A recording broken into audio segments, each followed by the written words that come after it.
So next we're going to talk about Gaussian mixture models, which on the one hand can be seen as a clustering algorithm, but on the other hand, you can actually just see it as probability modeling. So let's work into this a bit. So in a probabilistic model for clustering, we think about how the data might have been generated and estimate the parameters of the model. And inherent in this probability model is kind of the cluster assignment for each point you see. So here's how that might work. Suppose there are k clusters, and k clusters of data points. And each cluster is governed by its own probability density. Right? The question is, how do we generate a point from this particular probability model? It goes like this. We first figure out what cluster the point's going to come from.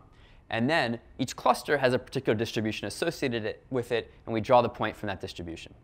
So the cluster Z has a distribution, and we draw the point from there. All right, so here's an example. So here we have 3 clusters, and each of the clusters has associated with it a different Gaussian distribution with different means and variances, μ1 and sigma 1. So each of these points has been generated as follows. We first choose a cluster. Here we've chosen with uniform probability. So that assigns the point to be either red, blue, or green. And once we've chosen the cluster, suppose this one, we then sample a point from the Gaussian distribution with the parameters for that cluster. So the green ones tend to end up around here, the red ones around here, and blue around there. There's some overlap. But this doesn't get assigned to green, even though it's closer to green, because it was generated coming through this cluster too. Okay? So here in our model, there really is a true cluster assignment for each point. It's the one that was chosen in the generation process. So now we can define the clustering problem as kind of an inference problem. Given the points that we've observed, can we infer, can we guess, can we compute the conditional probability distribution for the cluster that it was sampled from? The key is, of course, going to be that we only observe the points, not the clusters they came from. So we're going to have to back into that somehow. So this is a probability model, and it has some parameters. So let's think about what the parameters are. They come in 3 types. There's first the probability of selecting any particular cluster. Remember, when you generate a point, the first thing you do is choose a cluster. And so pi will represent the distribution on the k clusters. Pi 1, the probability that we select from cluster 1, et cetera. Is that true? And then for each cluster, we're going to do Gaussians here. So for each cluster, each of the k clusters, we need a mean and a covariance matrix. Okay. So that looks like 3 times k parameters. The pi's are scalars. The mu's are vector valued. And the sigmas are each matrices. All right. Okay. So for a while, what we're going to do is assume we know these parameters and see what we can do as far as clustering. Later, most of the latter half of today will be spent on how we can actually learn these parameters. Okay. So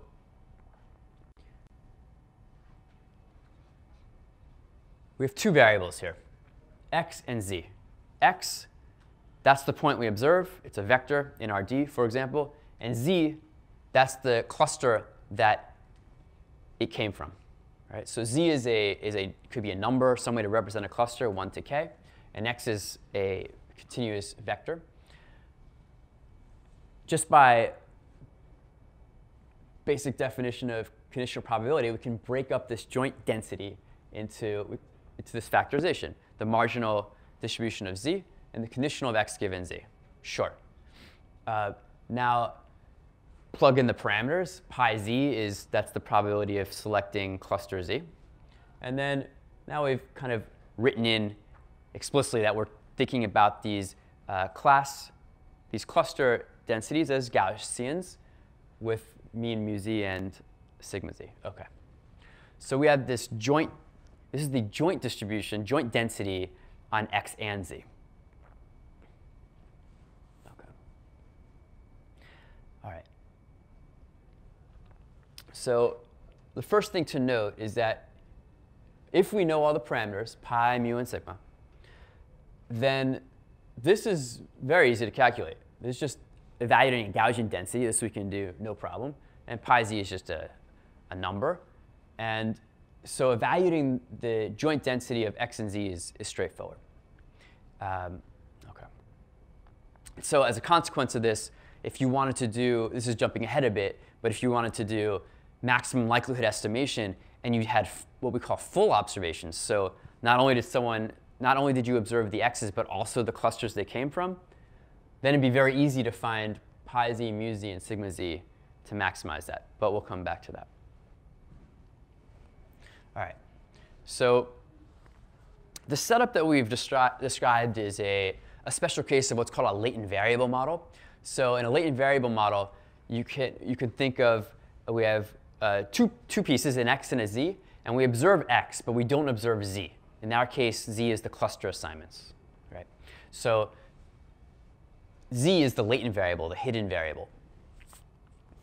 So definition, a latent variable model is any probability model for which certain variables are never observed. Latent variable model. Gaussian mixture model is one particular example. So we're going to talk about the Gaussian mixture model for a while. And then in the third part of this talk, we're going to go to the more general latent variable model setting and describe how to do maximum likelihood estimation in a general latent variable model. But first, we're going to kind of take a look at what Gaussian mixture model estimation looks like first. All right. So the Gaussian mixture model so-called inference problem is the following. We observe the x. We want to know its cluster assignment z, or the conditional probability distribution on the cluster assignment z. Just for some terminology, when you have probability modeling, people usually talk about two, at least in the machine learning presentation of probability modeling, they usually break things down into two parts, learning and inference. Right? Learning is where you're trying to figure out the unknown parameters of your model, given some data. Inference is where you assume you know the model, and you're trying to give a conditional distribution of one variable given another one, is generally what it's about. So in our case, the inference is we observe x. We want the conditional distribution on the cluster assignment, or a hard prediction on the cluster assignment given x. So that's inference. All right. Inference means something different in statistics, unfortunately. It's OK. All right. So inference would be solving this problem. Give us the distribution of z given x. Could just write down Bayes' rule. And you could think of this conditional distribution as a soft assignment to clusters. Just like we had soft classification, it's like a soft assignment to clusters. And of course, the hard assignment would be predict the cluster that has the highest probability. All right. So if someone gave you the model, if you have all the parameters of the model, and we have an x, how would you assign the cluster? Or how would you find the, do you see how you would find either the conditional distribution over the cluster for an x or the hard classification? We've observed x equals 1.2, negative 3.6, 8.3. I just want to be very concrete that we've observed an x. Let's call it x0. And we've computed px0 z equals 1, px0 z equals 2, and px0 z equals 3, what number shall I put here? 0.2, maybe 3.7, 0.5. Does this make any sense? Wait, how is it? What? 3.7. Huh? Oh, it's a density. It's a density. I see. Oh. The density. So densities can go very high if the variance is very small, because it has to integrate to 1. Okay, good. All right, so we have this. So what I really want is the distribution of z given x.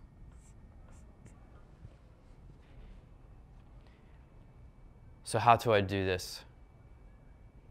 Let's be the conditional distribution of z equals 1 given x. Yeah? You can sum it up because that's assuming that's all the 3 possible. Yeah, there's only 3 classes. Right. Great. So it would be, following our formula, the conditional is the joint, which is 0.2, divided by the marginal of x, which is exactly p of x is equal to figure out the marginal of x, we need to consider all the possible z's that x can occur with. X can only happen with z is 1, z is 2, or z is 3. So if we just add up those possibilities, that would be the marginal of x.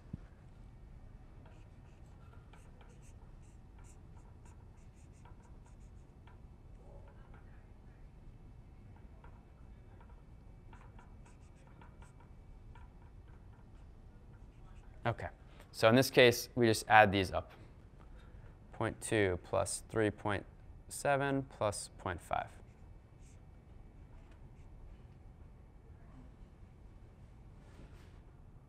All right? OK.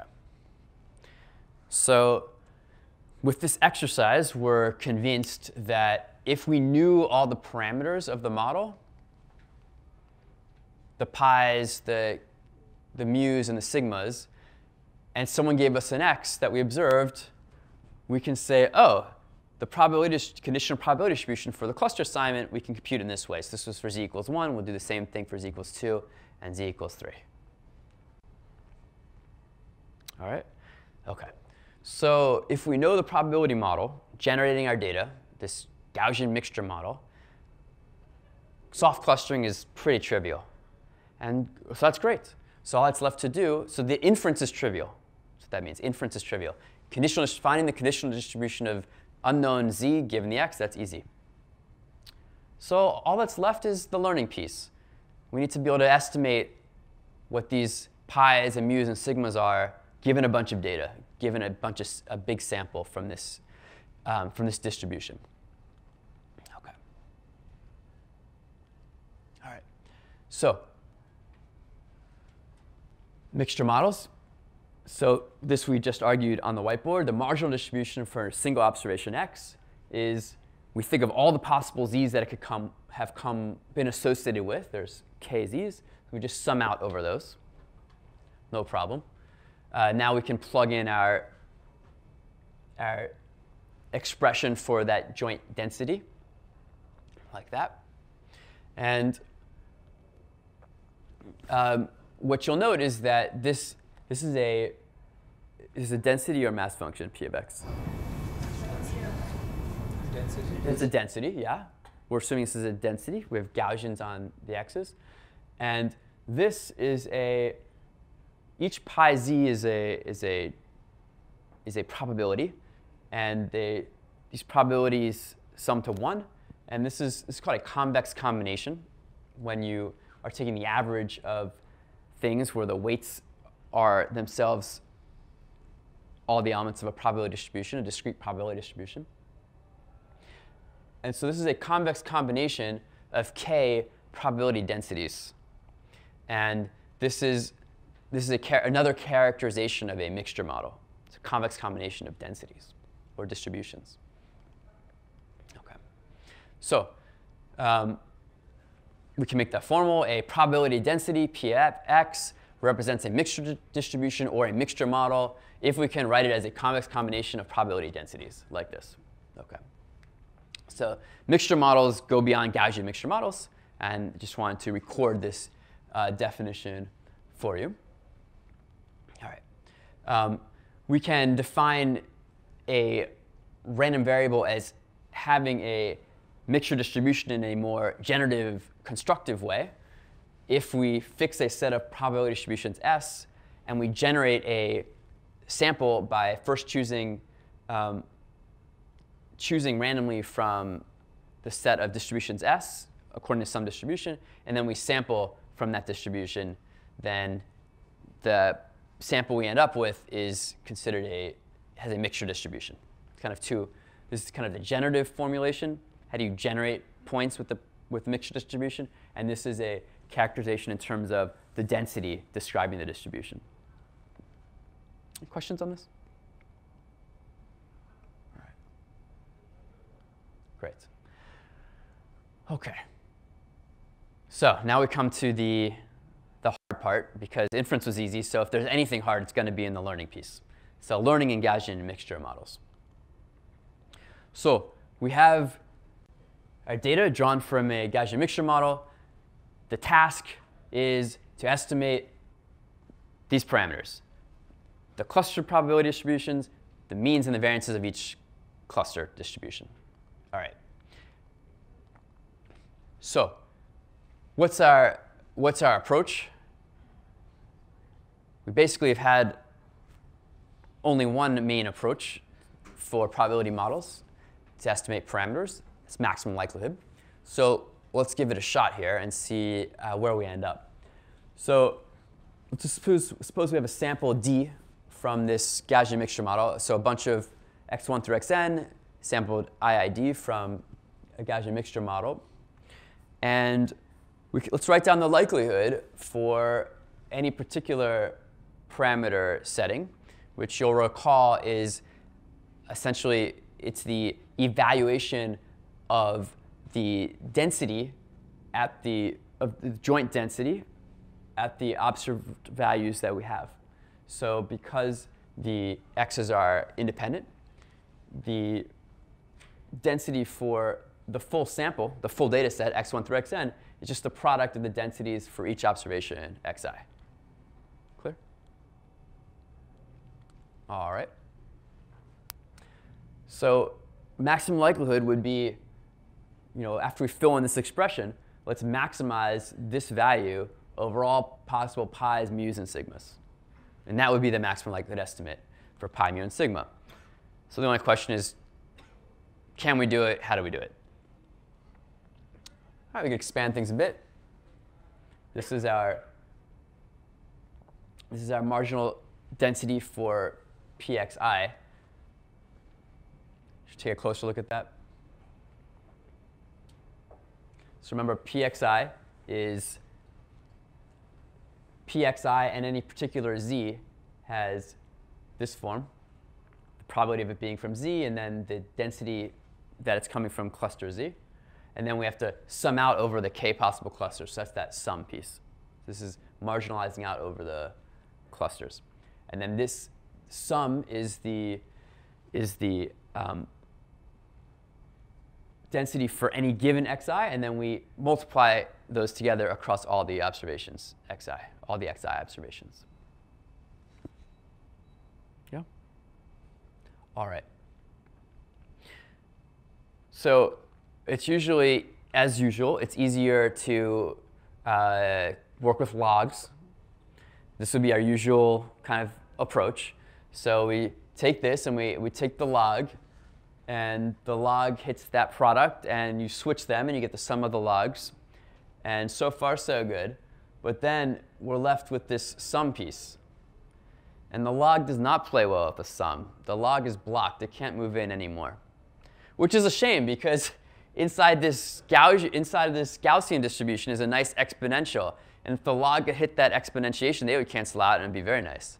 So let's take a step back, and let's review, rehearse, or at least get onto the slide what's going on in the simpler case of a Gaussian distribution.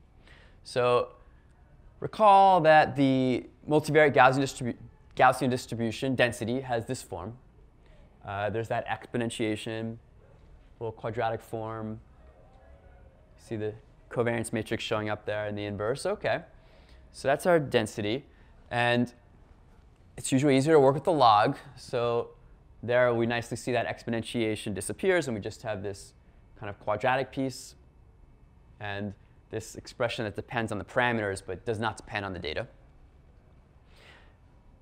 So that's the density. And this is the density for a single draw from a Gaussian. And what we'll want to do is take a sample, IID, from that Gaussian and use that to estimate the parameters mu and sigma. And so we could write the log likelihood of the whole sample, which is the sum of the log likelihoods of the individual observed values. So it's just the sum of the log likelihood of each x. That should have a subscript I. Sorry. And we get this expression. And to figure out the maximum likelihood estimator, mu and sigma, for this sample, we could just do some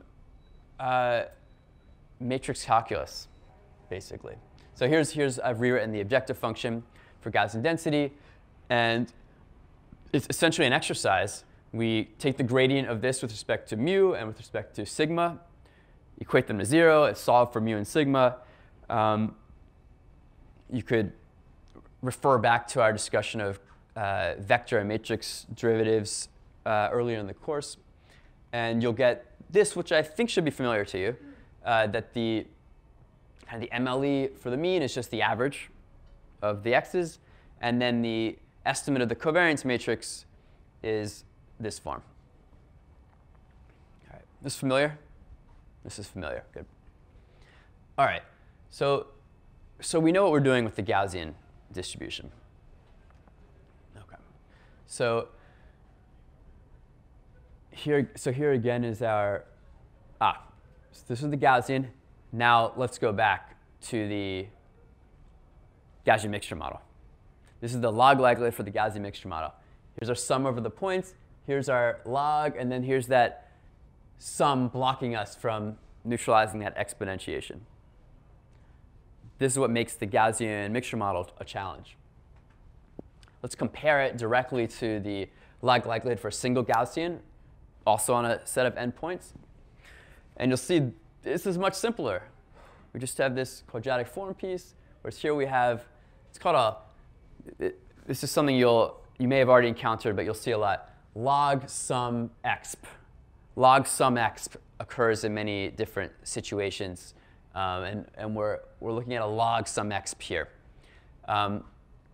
So the punchline is that, yes, although for a single Gaussian, things simplify nicely, it's that sum that blocks us from getting something easy to use. And in fact, there is no, if you attempt to take the gradient of this expression with respect to mu or sigma and solve by equating to 0, you will fail.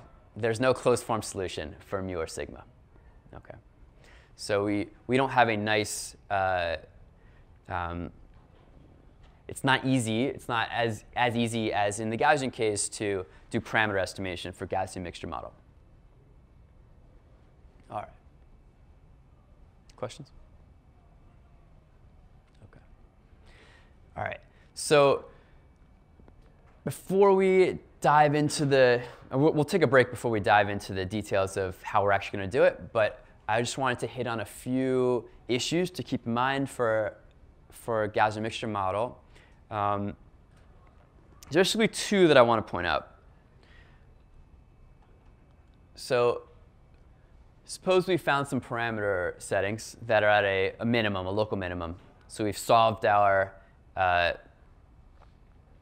found a minimum of our Gaussian mixture model likelihood objective function. And so the question is, OK, what happens if we shuffle the clusters? What do I mean? So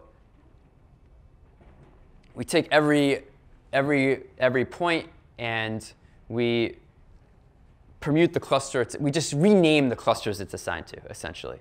So mu1 and mu2 get swapped. Sigma 1 and sigma 2 get swapped. Pi 1 and pi 2 get swapped.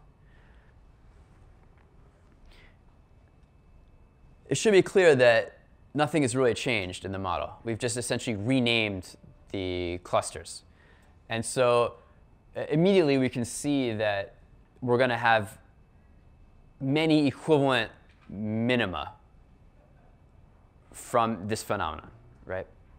So how many are we going to get just from this shuffling issue? Yeah, k factorial, exactly.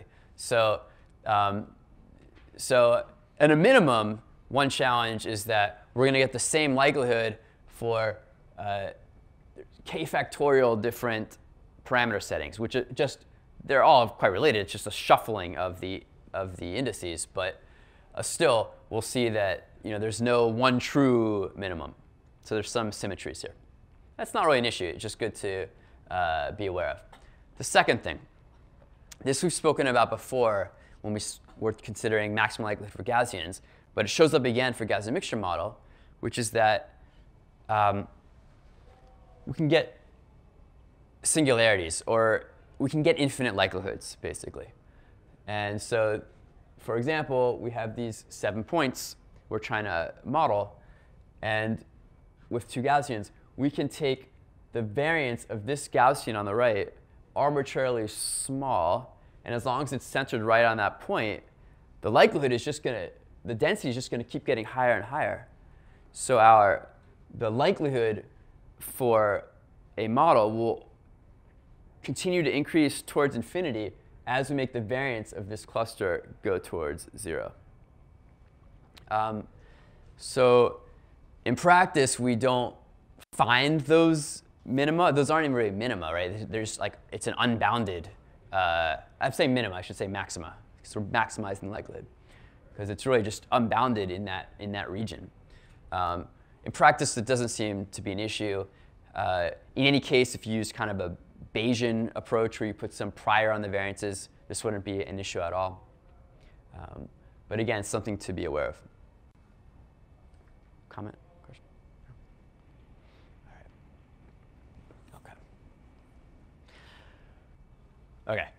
So let's dig into learning / parameter estimation for Gaussian mixture model. We have this likelihood function, log likelihood function, for Gaussian mixture model.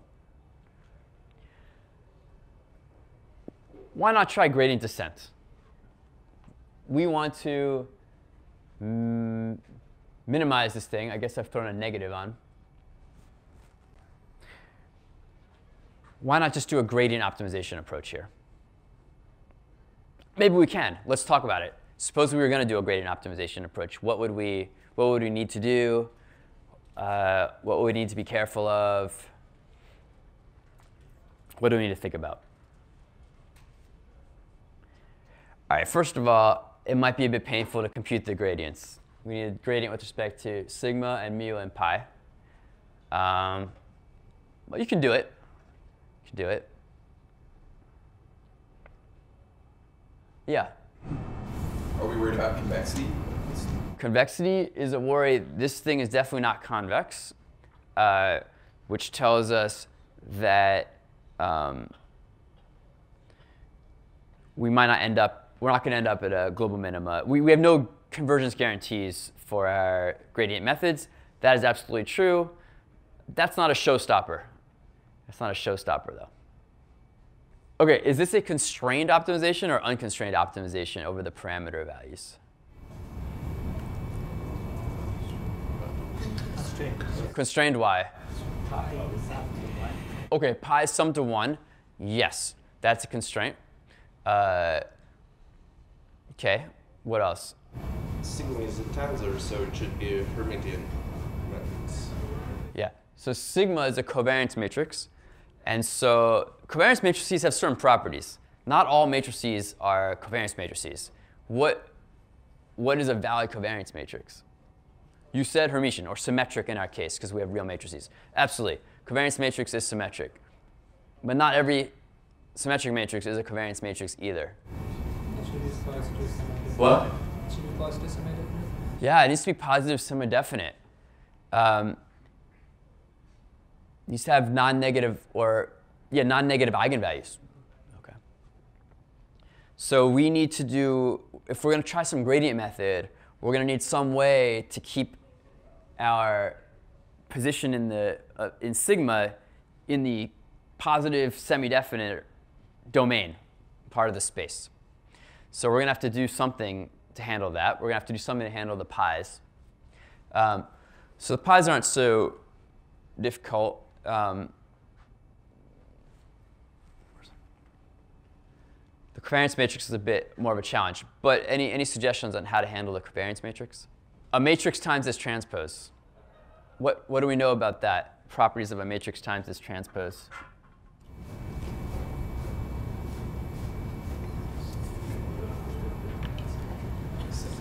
Yeah, a matrix times its transpose is always symmetric and positive semi-definite. So what if we just thought about any covariance matrix as being represented by some matrix and its transpose, and what if we let M parameterize this covariance matrix? OK. And then we would be searching for an M, where M is unconstrained now, because that's true for any covariance matrix. This is an approach. So turns out, though, even with this, it's really hard to make gradient descent work on Gaussian mixture models. We in fact had some TAs trying to do exactly this with very little success. There's some fancy techniques where you do not use exactly a gradient method. You use a modification of the gradient method that seem to work better. But it's not a straightforward application of gradient descent. If I could just give a little flavor of the issue, a lot of it comes down to the fact that think about what happens to this likelihood function as we change sigma. So think about sigma large and then sigma very, very small. You can go to the one-dimensional case if it's easier. So we just think of a variance. If we're in a part of the parameter space where one sigma is extremely small,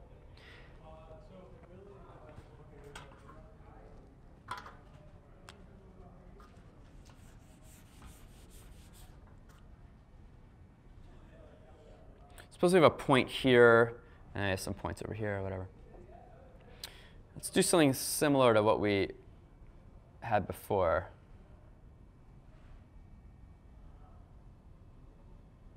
OK.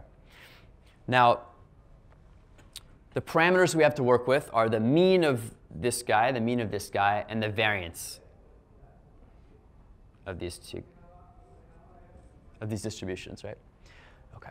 So there's something funny going on, which is that the size of the step you want to, that a reasonable adjustment to the mean depends a lot on how big the variance is. So with a variance of this size, or standard deviation of that size, a step of that distance or this seems reasonable. But if you have a very, very small variance, very, very small standard deviation, very narrow,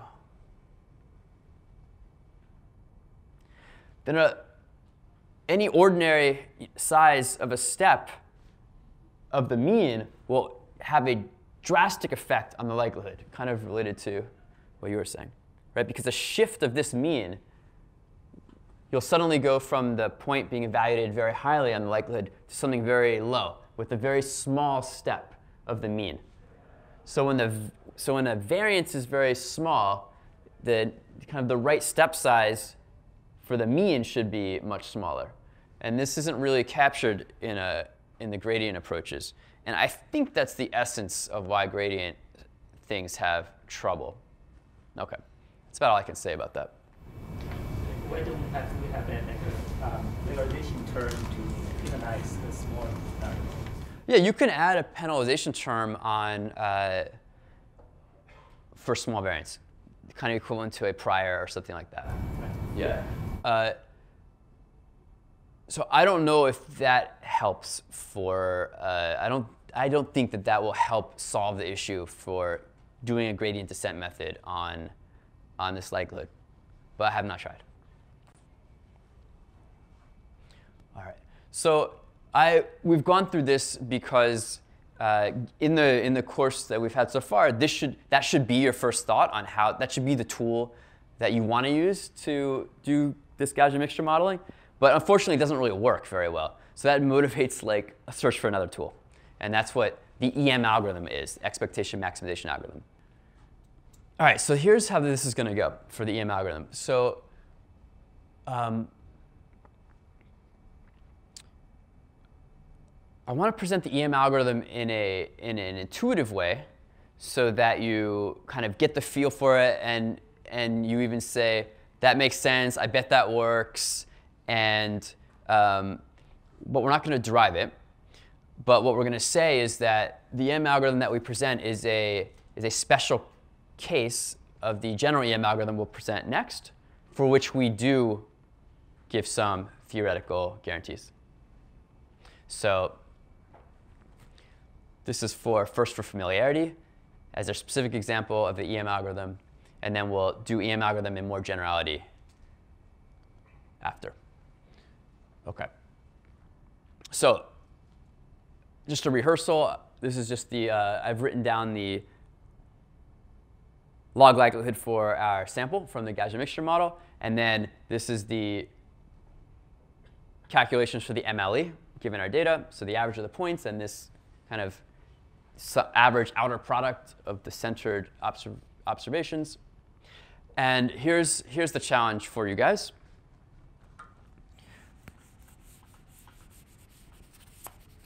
With these equations to help us out, help me write down the parameter estimates in the fully observed case. So suppose we observe for every point x1, we also get to observe its cluster z1. All right?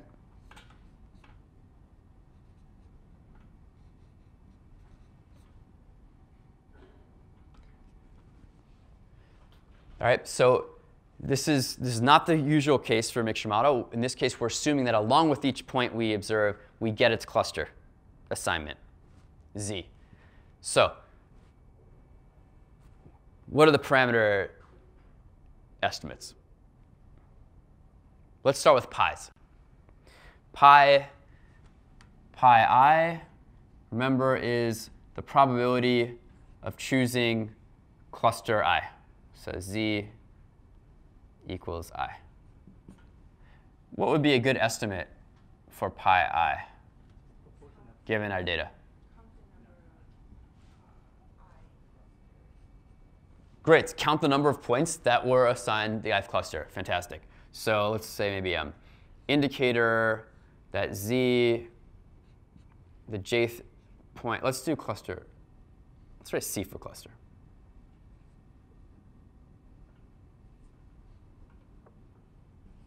OK.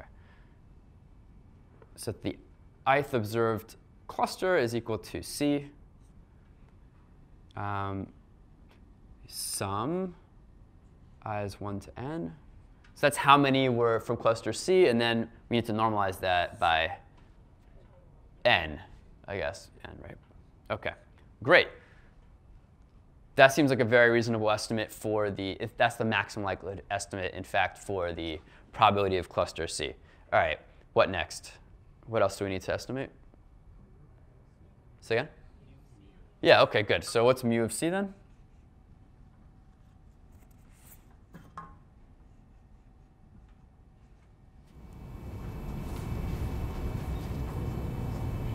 The average of all the points in cluster C. Yeah, OK, the average of the points in cluster C. That sounds very good. So the sum over xi of I such that the cluster of I, so zi, is C. All right, that looks good. And then similarly, sigma hat of C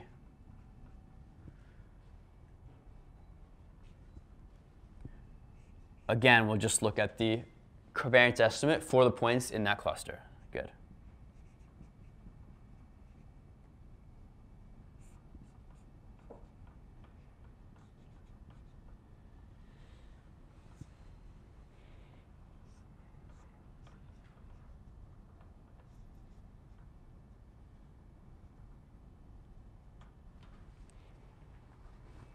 Good? So if we have fully observed data, which is to say we know the cluster assignment, learning is trivial too. Estimation is trivial too. All right. So I want to keep that on the board so we can compare it to what we have for Gaussian mixture model. So, okay.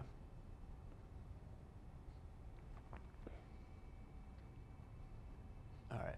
So this is what we just worked out. All right, so in the EM algorithm, what we're going to do is we're going to replace, so the z's are like hard assignments, hard assignment of every point x to a cluster. And what we're going to replace these hard assignments with are soft assignments. So for every point x, for every observation x, we're going to have a distribution over where we think it might have come from, which clusters it seems most likely to have come from. And rather than working with hard assignments, we're going to kind of average, come up with kind of an average based on where all the different possibilities of where each point was assigned to. All right, so we're defining this notion of a cluster responsibility. So there's a point x, and there's a few clusters around it. And we're going to assign responsibility to that point, to each cluster, by the probability that the point came from this cluster. So the probability of z that the cluster that xi came from is j is just this conditional probability. Right? We've talked about this many times before. The probability for a particular cluster for the observation xi. We worked it out on the board, in fact. So we're going to shorthand that with gamma sub ij. So gamma is the probability that point I came from cluster j. All right. So xij, these are going to sum to 1 over j, over all the clusters. So xij is our soft assignment of point xi to clusters. All right. So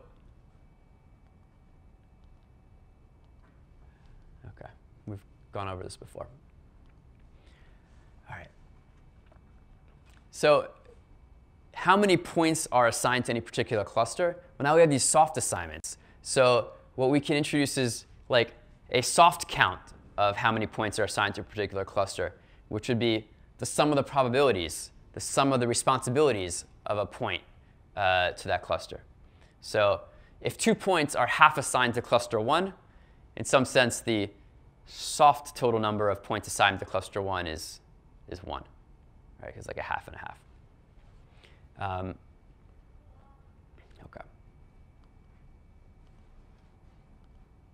All right. So the EM algorithm is kind of like alternating 2 steps. So if we know all the parameters of the model, we know how to compute. Inference is easy. So we said the conditional distributions of z given x is easy. So we know how to find these soft clusterings. That's one piece. And the other piece is if we know the assignments, the soft assignments, that is, we can easily find estimates of pi, sigma, and mu. I haven't convinced you of that yet. But when we write down expressions for this, they should seem very reasonable to you. And then we'll derive them or set up the framework for deriving them next. All right. So we just repeatedly alternate these 2 steps. Start with an estimate of the parameters. Do the inference. Once we've done the cluster assignments, we can re-estimate the model parameters. So here's what it looks like, all written out. Start with some random initialization of the parameters. We have what's called the E step, or expectation step. And the reason why will be more clear later. And it's just written out these conditional probabilities for the cluster assignments in terms of the Gaussian densities. And then what's the next piece? Given the soft cluster assignments, re-estimate the parameters, the mu and the sigma and the pi. So let's see what we've done here. So the mean for cluster C, before it was the straight average of all the points assigned to cluster C. Now it's a weighted average of all the points based on the probability that they are assigned to cluster C. Reasonable. Same with the covariance estimate. Rather than just summing these outer product terms over the points assigned to cluster C, we're going to take a weighted sum of these outer product terms where the weight is the probability that each point is assigned to cluster C. Okay. And finally, the probability of any particular cluster is going to be the kind of soft number of points coming from any cluster divided by the total number of points. All right. This is the EM algorithm for a Gaussian mixture model. This has some nice properties that we'll talk about at the end of the general EM algorithm lecture. But yeah,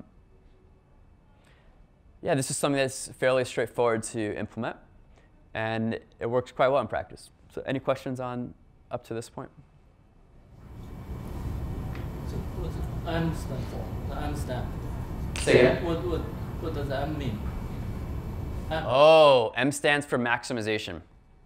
So why is it called maximization? I mean, in this case, it's because these are maximum likelihood estimators. And so we are this is already, the solution to the maximization problem is already solved in closed form here.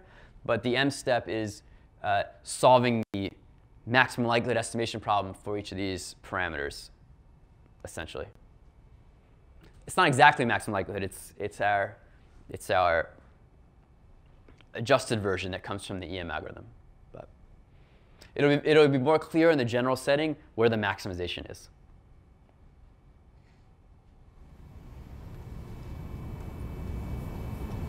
Yeah. You said you use k-means to initialize the parameters. Yeah, that's a fine approach. So you could do k-means to estimate the initial means, mu's, and then you can look at the cluster assignments and compute the empirical covariance of the points assigned to each cluster, and that could be your sigma, and pi is straightforward. So yeah, k-means can give you a nice initialization for the EM algorithm. Thanks. Good point. All right, we have some images of what this looks like when it's being carried out. These are from Bishop's book, by the way, Pattern Recognition and Machine Learning, which has a very nice treatment of probabilistic models in general, and EM algorithm, and these sorts of things. The presentation is mostly based on that source. So in the EM algorithm, here's the same set of points. And we start now with mean and covariance matrices, which we illustrate by kind of the level set of the covariance matrix of the Gaussian density of each of these. And so so that's our initialization. And in the first round, we will look at each point and evaluate the probability that it came from red or blue. And we can kind of color them accordingly.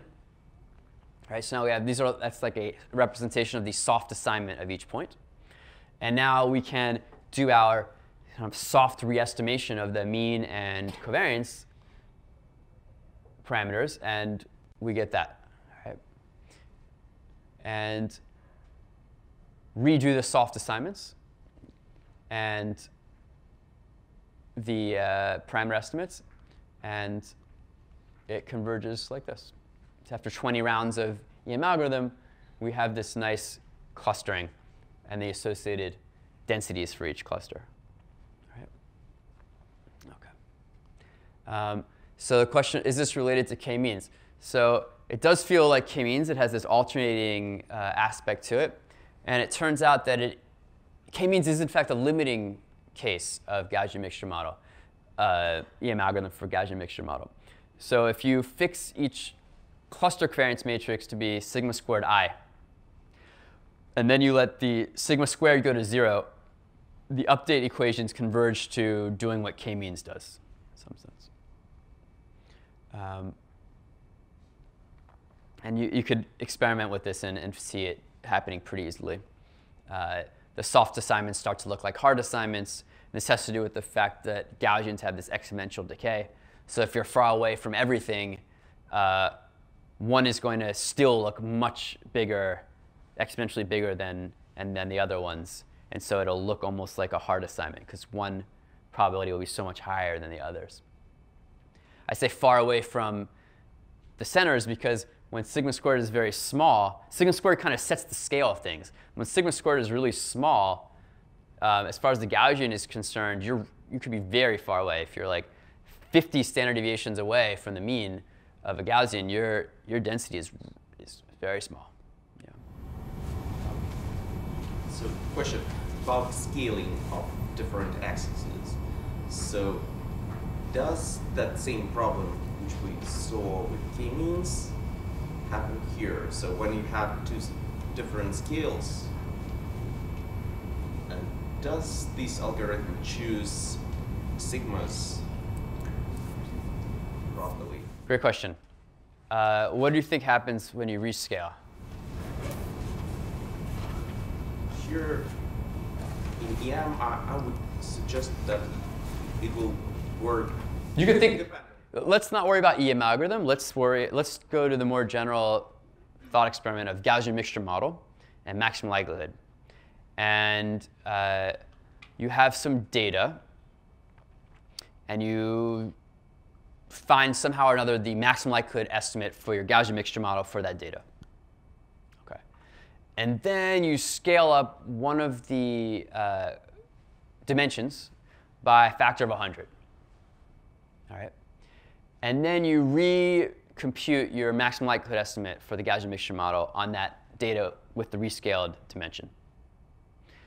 So what will happen, do you think? The shape of your Gaussian distribution will just scale by the same amount, I think. Yeah, the shape of the Gaussian distribution that best fits the data will scale by the same amount. And so in some sense, Gaussian mixture model maximum likelihood estimation is invariant to these sorts of rescales. So the clustering will not change under these rescaling. Now, how does that align with the fact that it does make a difference for k-means, and we're saying that k-means is a limiting case of Gaussian mixture model? What's going on?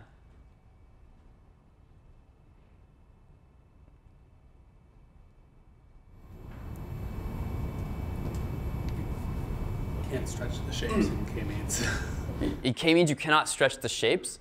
And k-means is a limiting case of Gaussian mixture model in the special case that we fix each cluster covariance matrix to be sigma squared I. So we do not allow the covariance matrix to be changing. It doesn't fit the data.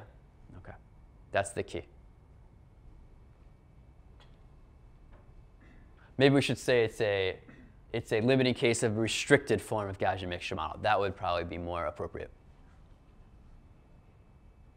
Okay, great. If we had done any regularization, like a prior distribution on the covariance or something, then all of a sudden the scale becomes important, because that will kind of restrict us from having one dimension blow up or get very small.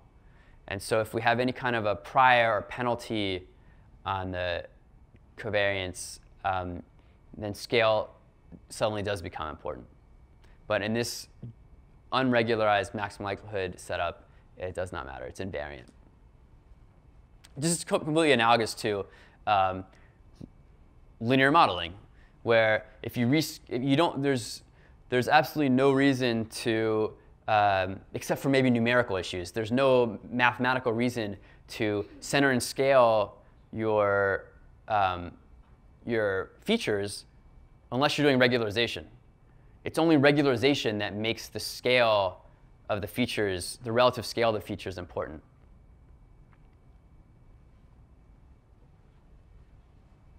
Yeah? To determine the mu, sigma, and like these parameters, why don't we use Bayesian techniques? To determine all the Gaussian mixture model parameters, why don't we use Bayesian techniques? You certainly can use Bayesian techniques. That would be kind of the next chapter after this one in a book. Yeah, that's good. So what would that mean? That would mean putting a prior on pi, a prior on, we really put a joint prior on pi and mu and sigma, and you'd come up with the posterior distribution of these parameters given the data. Yeah, and maybe Gaussian is not the best fit for the cluster. It might be some other distribution. So if we use Bayesian techniques, maybe we can get a better cluster. Does that happen?